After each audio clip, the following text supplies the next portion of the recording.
all that. Ohio Republican Senator Rob Portman with us on these developments. Senator, what did you think of what Senator Elizabeth Warren said? It's really about not taxing the rich enough.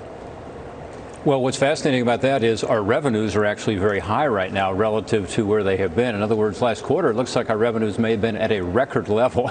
So it's not that we're not taxing enough. We're taxing a lot. And there's a lot of uncertainty in the economy. So the more you tax the economy, the more you're going to hurt working families. All the things that are in this so-called Build Back Better tax and spend extravaganza hurt working families. So the real issue is spending. It's spending that has increased dramatically. And $1.9 trillion in March that was already spent is part of the problem. And now they want to make it even worse by once again overheating the economy with more stimulus spending that's going to result in higher inflation. American people get that because they're going to the store, they're going to the gas pump, they're trying to buy clothes, and everything's going up. You just had a great report from Susan Lee saying that it's not only about the consumer prices going up, but now, as of the new numbers we just got last night, it is about the producer price index at historic levels since we started keeping track of it over 10 years ago. That means that this is upstream. That means this is not going to end soon, and that businesses are raising their prices. Right. We should just explain what they are paying more for goods. The argument is they have to pass that along to us at the retail level, the average mom and pop level, and that's about to what hits us. Now, the indications are right now that this inflation will stick around a while.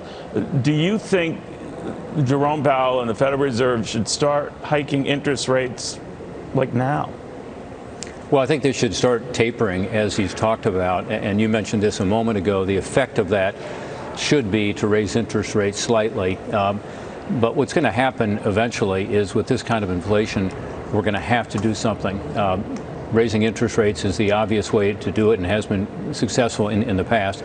You don't want to do it too much because you don't want to get to the stagflation of the late 1970s, early 1980s, where you had low growth because interest rates were high, double digits, and also high inflation. It's a double whammy. The best thing to do right now, Neil, though, is on the fiscal side. Let's just take a pause. As Joe Manchin said wisely, let's take a strategic pause.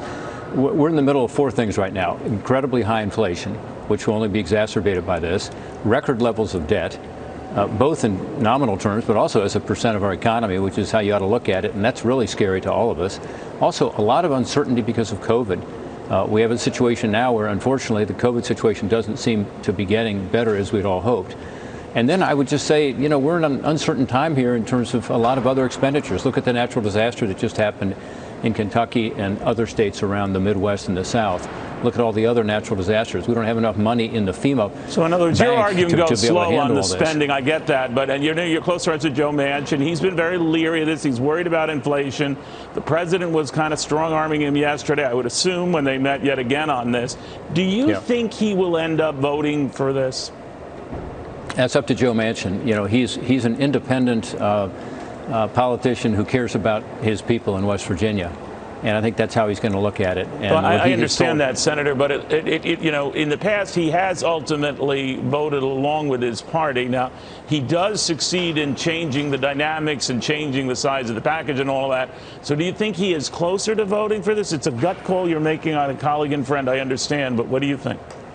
Yeah, and he is a colleague and friend, and I don't know the answer to your question. What I do know definitively is that if he voted for something, it would be a lot smaller than the $6 trillion and the $3.5 trillion they were talking about. They claim this one is only $1.7 trillion. But by the way, on that issue, whoever is talking about $1.7 trillion because these things are all temporary, these spending programs, doesn't realize that what Congress does when there's a program like the child tax credit is we tend to extend it year after year after year. That's why the real cost of this, as the Congressional Budget Office just said, is closer to $5 trillion, $4.9 trillion. We should just explain, Neil, I'm glad you said that, Senator, because that was what was asked. Minority members of Congress had asked the CBO if these did not just sort of die on the vine, what would this be? And that's when they came up with that $5 trillion figure. And there's no better example of that than right now. So what's happening today in the halls of Congress? Democrats are being pressured to vote for the Build Back Better legislation. Why? Because at the end of this year, what expires? The child tax credit. So they're pushing people to give that another year. What's going to happen a year from now? What will be different? Once again, there'll be the same pressure, and it's very, very likely to happen because that's what happens around here, meaning that the real cost of this legislation is far higher than advertised, and the revenue to try to pay for that is far lower than advertised. So it creates big deficits, but it also creates this issue where we're adding more to inflation in an economy that's already suffering too much.